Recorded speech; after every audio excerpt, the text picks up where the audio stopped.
Hello and welcome to the July St. Luke's Physical Therapy Grand Rounds. This month we have Dr. Stitt, who is, she graduated from the University of the Cumberlands with a Bachelor's of Science degree in biology and received her Doctor of Physical Therapy degree from the University of Kentucky. She is a board-certified specialist in orthopedic physical therapy and has received special training in women's health disorders. Dr. Stitt has a special interest in the treatment of patients pre- and postpartum, patients after surgery, and also athletes, specifically the young female athlete population. She uses a variety of treatment methods that includes a hands-on approach, neuromuscular reeducation, and therapeutic exercise, and she practices at the St. Luke's Physical Therapy Forks location. Today she's going to talk to us about pregnancy and preparing for labor and delivery. Make sure that you, after completing this video or watching this video, that you complete both the exam and also the evaluation of the program in order to get continuing education credit for this. So without further ado, I will turn this over to Dr. Stitt.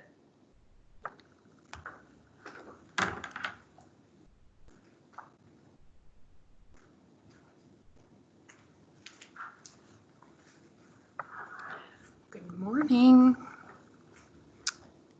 All right, so today we're going to be talking about pregnancy and preparing for labor and delivery. So this is the continuing education credit information. This is the designation statements, and I'm just going to disclose that I don't have any disclosures. So these are the learning objectives, and let's get started. So let's talk a little bit about pregnancy and gestation. So what a lot of people don't tell you is that pregnancy is actually equal to 40 weeks or 10 months. So anyone who tells you they've been pregnant for 9 months, or all the doctors that say pregnancy lasts for 9 months, are liars. It's 10 months. So let's talk a little bit about the trimesters. So the first trimester is weeks 1 to 13. Moms are feeling really tired and kind of blah this trimester. The second trimester is weeks 14 to 27. They're starting to feel pretty fabulous and great at this point. So I'm starting to see moms a lot of times around that end stage of the second trimester and into the third for, like, you know, low back pain and things like that. So towards the end of the second trimester, they start feeling pain. The third trimester is weeks 28 to 40, and this is when they start to get uncomfortable, and they're telling you frequently, get this baby out of me. So it's important to ask the due dates and track the weeks, just so you kind of have an idea of where the mom is in her pregnancy. So you'll see this terminology in OB's documentation. It's good to have this knowledge, just so you kind of know what the mom's been through during her pregnancies and delivery processes. So let's talk about G stands for gravida. And these are the Webster Dictionary definitions. So a pregnant woman, often used with a number to indicate the number of pregnancies a woman has had. Para is, or P stands for para, a woman who delivered of a specified number of children, used in combination with a term or a figure to indicate the number. So some examples of this is example number 1, this woman, G3P1, has been pregnant 3 times, but has only delivered 1 child. And then example 2, this woman has been pregnant 0 times and has obviously delivered 0 times. And then G1P3 means that this woman has been pregnant 1 time, but delivered 3 children, so she had triplets. Let's talk about some precautions to think about when you're treating the pregnancy population, or the pregnant population. So you want to always be mindful of keeping the head of the bed elevated more than about 30 degrees. So you want to avoid supine, specifically after 20 weeks. You want to make sure, you're avoiding supine for some of the literature says about 3 minutes. I personally avoid it at all costs. So you want to do no unmodified prone lying after the first trimester. So if the mom is a belly sleeper and she wants to be on her belly just even for a few minutes, sometimes it relieves their back pain and can kind of help with those aches and pains that they're having. You can prop her, show her how to prop with pillows. So you'll have some pillows above her breasts, down the sides to kind of cushion the belly, and then you'll put some pillows under her hips.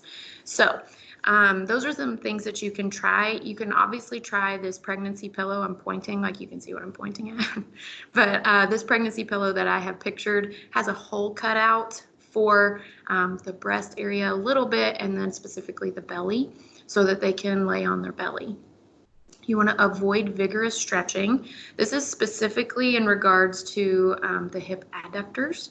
So relaxin is and has been released. The ligaments are already loosening, and so you want to just make sure you're avoiding vigorous stretching.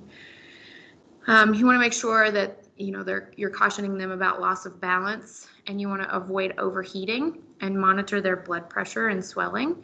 So if a mom comes to you and she has a headache, blurred vision, swelling in the hands and feet, it could be preeclampsia. So that's something to just be mindful of and keep an eye on.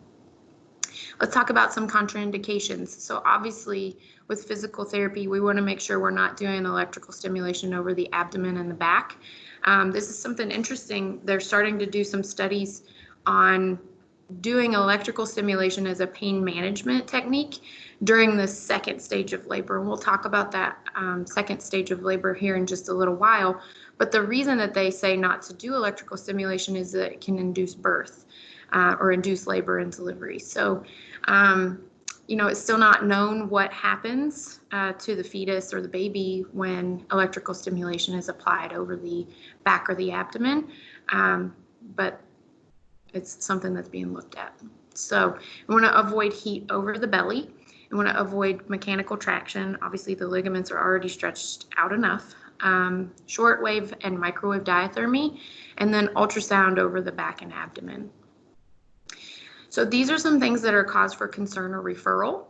Decreased fetal movement. So let's talk about that for a second. I have a little story for you. My little boy, Thomas, would always kick me in the upper right-hand quadrant. So anytime he kicked me, it was up there. He'd stick his little toes in between my ribs, things like that. So I thought about it one day. I was at work, and I remembered I'd felt him early that morning, right when I'd got up, but then I hadn't felt him the rest of the morning. So I called the OB, and I just asked, is it normal for them to not move for, almost an entire morning?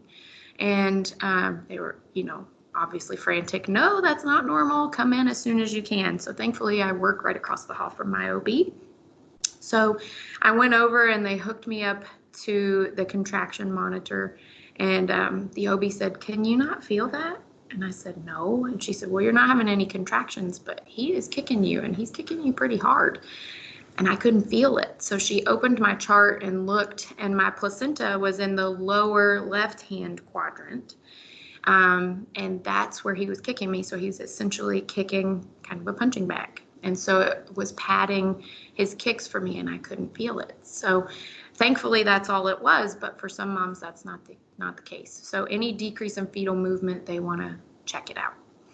So severe lower abdominal pain, that's something else that we want to send them for pretty immediately. Headache, swelling of the hands and feet, blurred vision, and feeling blah. Again, that could be preeclampsia, so send right away. Vaginal bleeding, symptoms of a DVT, and obviously if you think the patient is in labor. And we'll talk about some things to look for to see if you think your patient is in labor here in just a bit. So I've included Wells criteria for you. We're not going to talk about that. If you have any questions, I'd be happy to answer. Let's talk about education key points. So some things to think about when you're treating these moms is to make sure that you're protecting the abdomen when you're getting out of bed. We'll talk about that a little more in depth. Avoid the supine position, especially after 20 weeks. Avoiding standing still for long periods of time. Standing still can pull blood in your legs and feet and obviously make you a little more susceptible to DVTs. We're going to talk about constipation and some things that you can educate them on to try. exercise, wearing a seatbelt, and weight gain. So weight gain is something that I typically stay away from. We'll talk about that a little more here in just a sec, but recommended poundage for moms to gain is now about 20 to 35 pounds per ACOG. So let's talk about getting out of bed. I know this seems like a really simple task for us, but there are a few reasons why this is really important to review with your patients. So we know that after birth, several women deal with diastasis recti, which is a separation in the rectus abdominis muscles.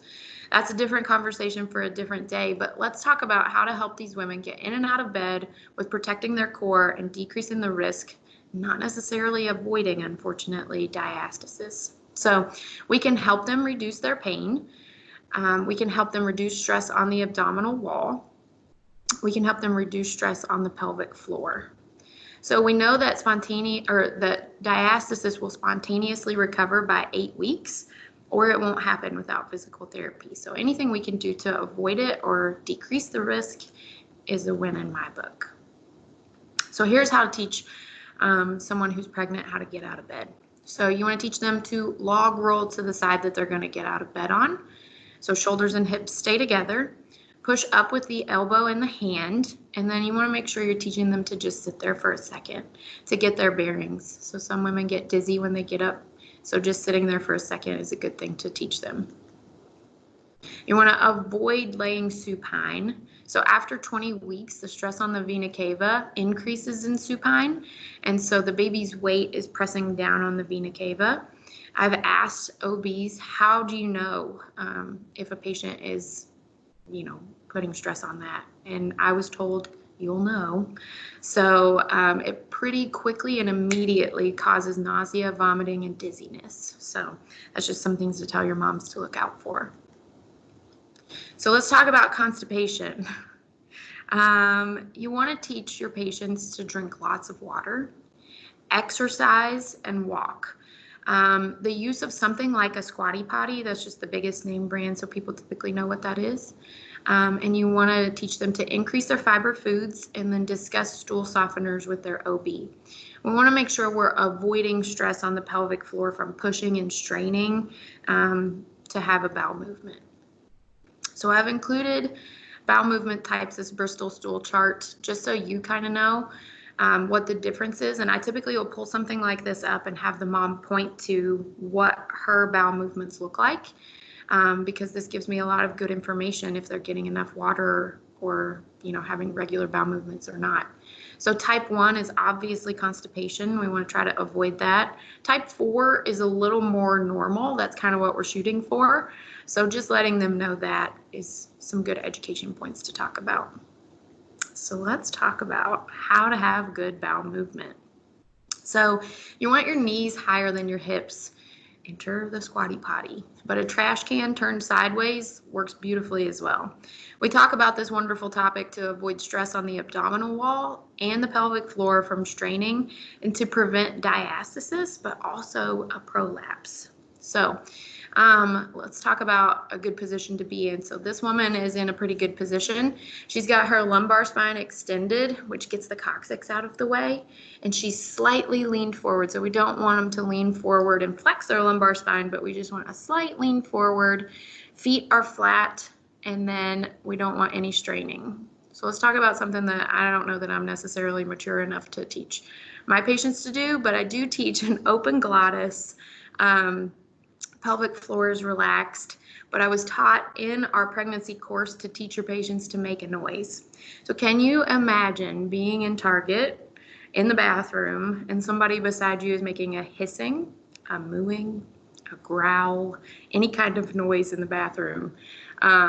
So anyways, I tell them this. I tell them it's not necessarily something that they have to do, obviously, but just opening your mouth, opening your glottis, and breathing out, blowing through a straw. Sometimes that helps to relax the pelvic floor enough to get the bowel movement occurring. So let's talk about exercise during pregnancy. So exercise during pregnancy has a lot of benefits, but I really encourage them to talk to their doctors first. It decreases weight gain, decreases or prevents gestational diabetes, hypertension. We know it improves mood, decreases anxiety, it eases constipation. And this is my favorite. So labor is shorter, easier, and less complicated if the mom has been exercising throughout her pregnancy. Let's talk about that again. Labor is shorter, easier, and less complicated if the mom has been exercising during her pregnancy. So we want them to exercise at about a 13 or a 14 on the BORG scale. We want her to be able to talk comfortably but not sing. So I educate women that they are preparing for literally the hardest workout of your life. So if you haven't been exercising throughout your pregnancy, then it's going to be a little more difficult for you to push that baby out. I can attest to it was the hardest workout of my life. So here's the BORG, just for your knowledge. Let's talk about seatbelt wear. This is a question that I get asked frequently, and I think it's just good to have this information. So ACOG, the American College of Obstetrics and Gynecology, put this out, and it says that you're supposed to buckle the lap belt below your belly. So you want the mom to have it below her belly so that it fits snugly across your hips and pelvic bone. Place the shoulder belt across your chest between the breasts and over the mid portion of your collarbone away from your neck. Never place the shoulder belt under your arm or behind your back. Pull any slack out of the belt. And then obviously if you're in an accident, or teach them if they're in an accident, seek medical attention right away, even if they're not injured, just to check on the baby. So again, weight gain norms. This is a conversation that I typically don't approach with my patients. I let the OBs take care of this. I typically stay away from this topic with my moms. So I solely encourage exercise, and I don't discuss weight very often. I might ask what they have gained, but that's about the end of the conversation for me.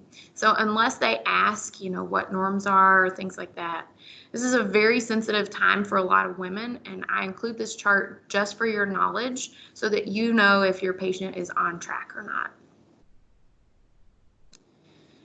All right, I should have warned you, but here are, let's talk about some perineal tears. So what we know about tearing is that first-time moms are more likely to tear, and that is the case as well if babies are heavier. So moms who've had gestational diabetes throughout their pregnancy are going to have bigger babies more than likely, and so the tearing is going to be a little more prevalent in those moms. So a first-degree tear is just the perineal skin, and then the second-degree tear has the perineal skin and the muscles. The third-degree tear has the perineal skin, the muscles, and into the anal sphincter. And then the fourth-degree tear has the anal sphincter and the tissues as well. So what can we do? How can we help these moms? So here's what we know. Perineal massage during the second stage of labor is very beneficial to decrease the risk of tears. Obviously, we're not going to be doing that. The providers, the OBs, the residents, they're going to be doing that.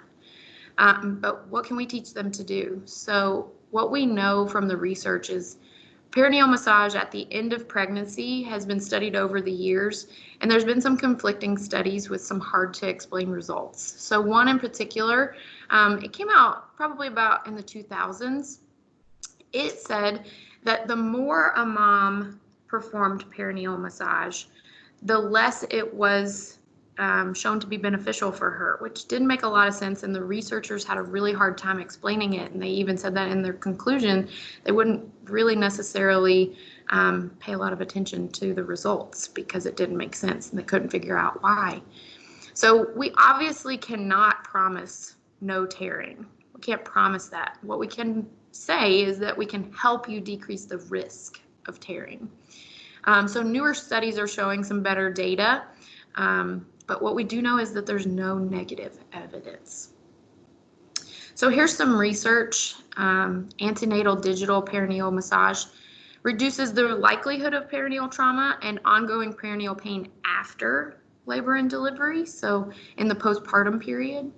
Carefully explaining perineal massage to decrease perineal trauma and pain will continue to demystify the technique and may improve widespread use.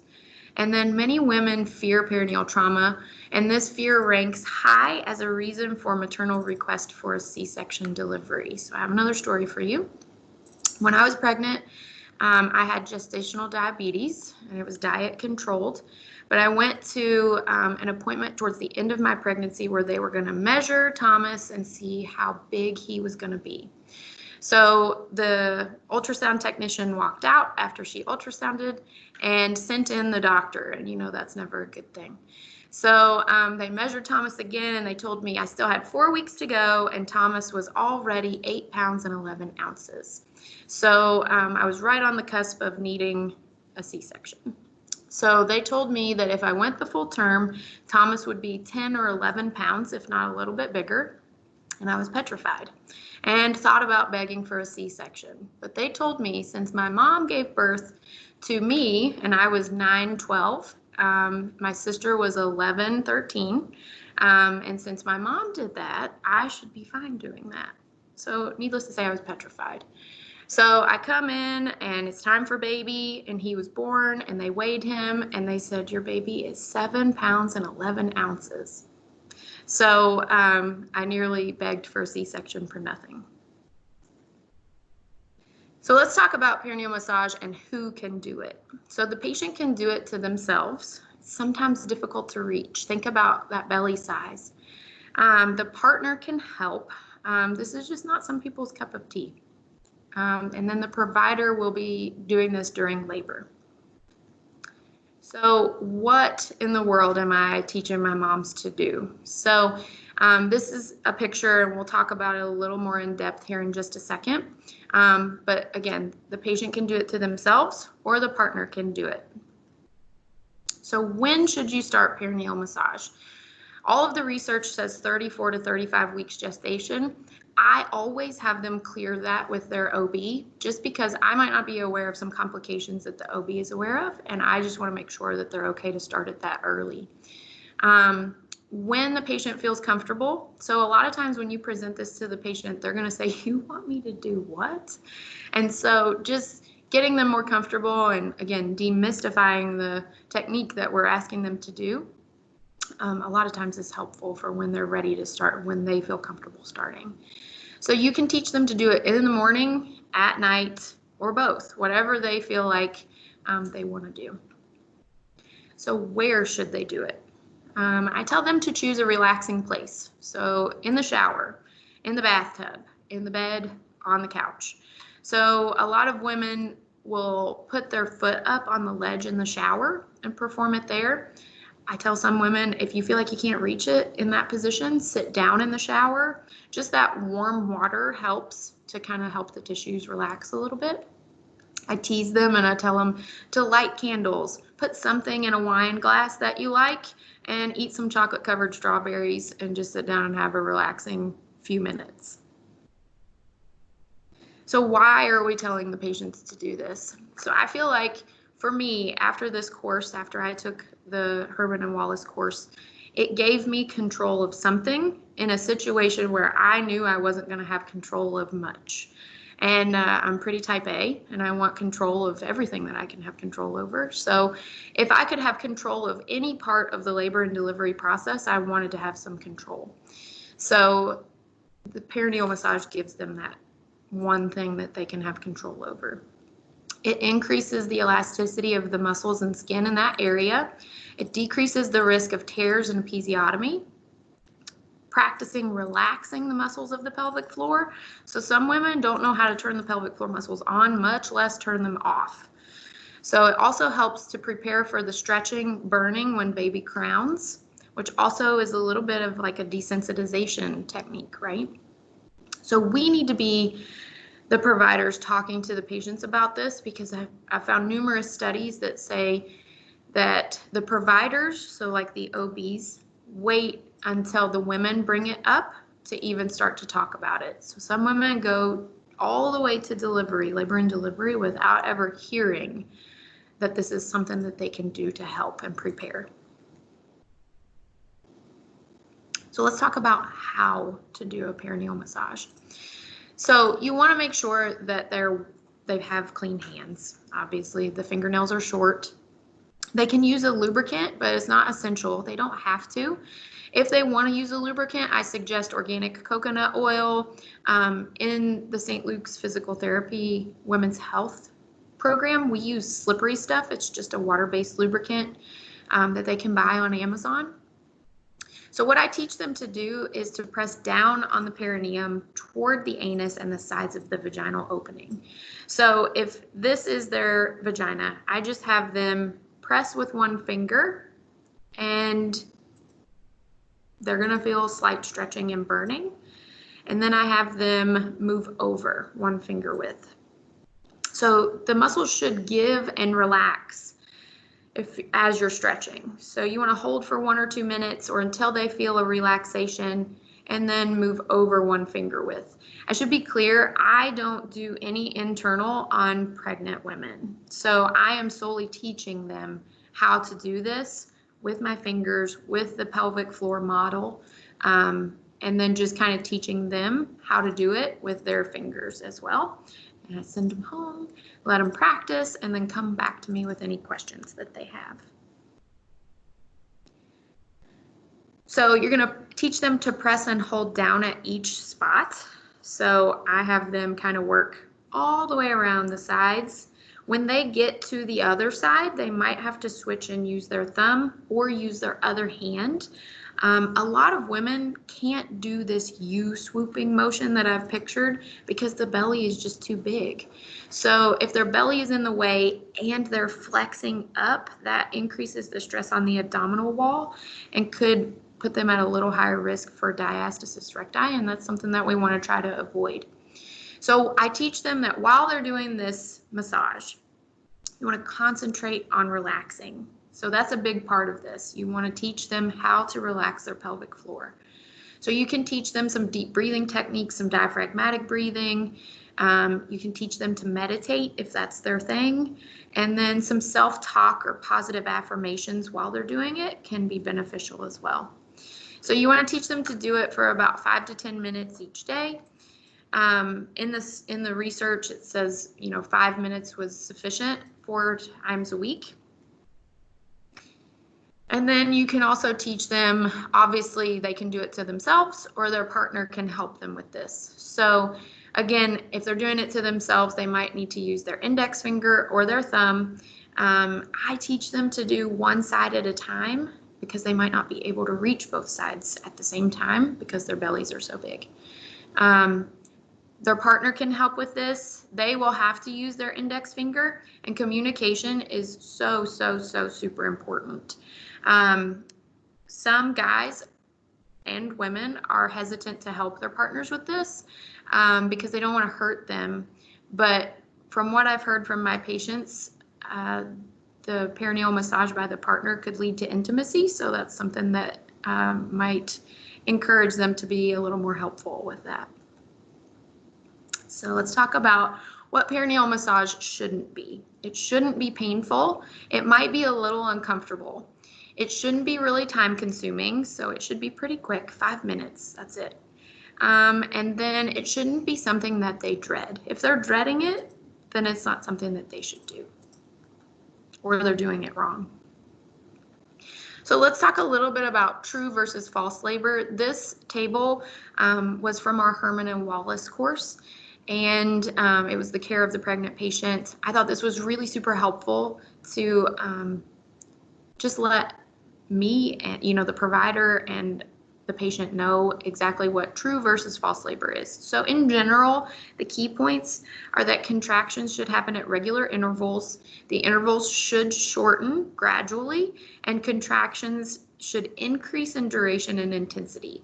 Versus false labor is that there's no change in the intervals at all, or they're irregular.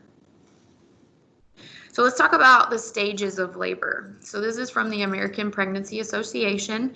The first stage of labor has 3 phases. The early labor phase is from the onset of labor until the cervix is dilated 3 centimeters. Active labor phase is from 3 centimeters to 7. And then transition phase, that's when the baby starts to enter the birth canal, is from 7 centimeters to 10. The second stage of labor means that you're fully dilated, you're about to meet your baby, and you're about to push him or her out. So let's talk about the first stage of labor is the longest stage. It can typically last, or commonly lasts, 12 to 19 hours. The second stage of labor can last from an hour and a half up to 2 hours. And then the third stage of labor is the most boring stage. That's when the placenta is birthed, and that can be from 5 to 30 minutes. So how can we help women prepare for labor and delivery? Again, giving them control over something or some idea of how to prepare, I think is just super important in decreasing the anxiety for this thing that you have no control over. So biofeedback. If you have a biofeedback machine at your clinic, you're prepared, you're ready to go. So if you don't feel comfortable, you can refer to a women's health therapist, and we know what to do, so we can help. Refer them all to me. This is my favorite population to treat, so I would love to treat your moms. You can hook her up and review the most common birth positions to see where her pelvic floor is the most relaxed. So what that means, if you're looking at the biofeedback machine, is the smallest number in each position on the unit. So what I'll do as I'm going through each birth position is I'll write down in the documentation the number and the position that she was in, so that at the end I can say, these are your 3 most likely to be successful or most least painful, or, you know, whatever positions that you can get in. So prioritizing the positions for her. Encourage them to push when they feel the urge, not necessarily when they are told to push.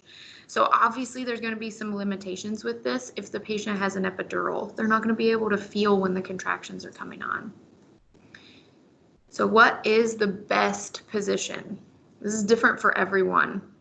If a mom typically has back labor, get her off of her back. The bottom line is it's the position of most comfort for these moms. If complications arise, though, it's the position that the provider needs you to get into so they can assist with the birth. So let's talk a little bit about the research regarding these birth positions. So there's been some research that says that positions with a flexible sacrum can reduce the duration of the second stage of labor by 21 minutes. 21 minutes when you're birthing a child is an eternity. So that's motivation enough for me. Laboring women should be encouraged to choose a birth position that she finds most comfortable. If the mom's not comfortable, she's not going to be able to push the baby out and relax her pelvic floor. Mothers are less likely to use different birth positions from supine if they have not been discussed prior to labor and delivery. So we can discuss those positions with them. And then the supine position was the most commonly used by providers and preferred by providers. I think it's because it's easier for the provider, obviously. They do, however, show a willingness to change and adapt. And they suggested that this might lead to less episiotomies because obviously they're in that position of comfort for them. A little more research is squatting generated appreciable moments at the hip, lumbosacral joints that could potentially affect the pelvic motion during birth. The second statement, they performed some MRIs on non-pregnant women to determine the expansion in the pelvic diameter and the outlet area during particularly squatting that would be expected to increase further during pregnancy.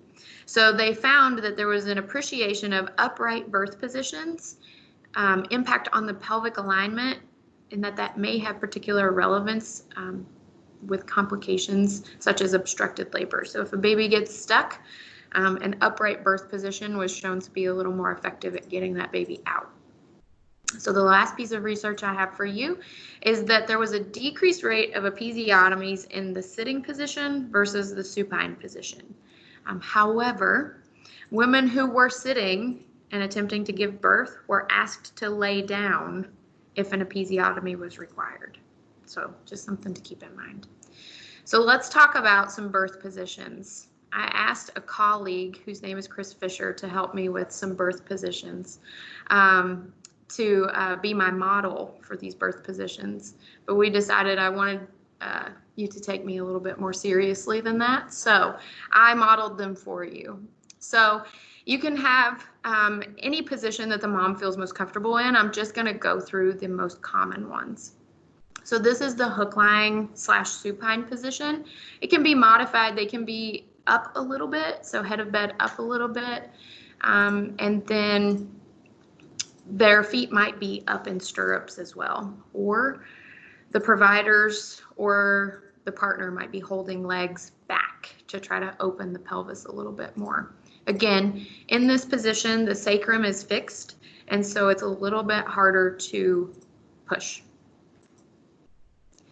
So this is the side lying position. This was my position. This is how I gave birth, and this was the position of most comfort for me.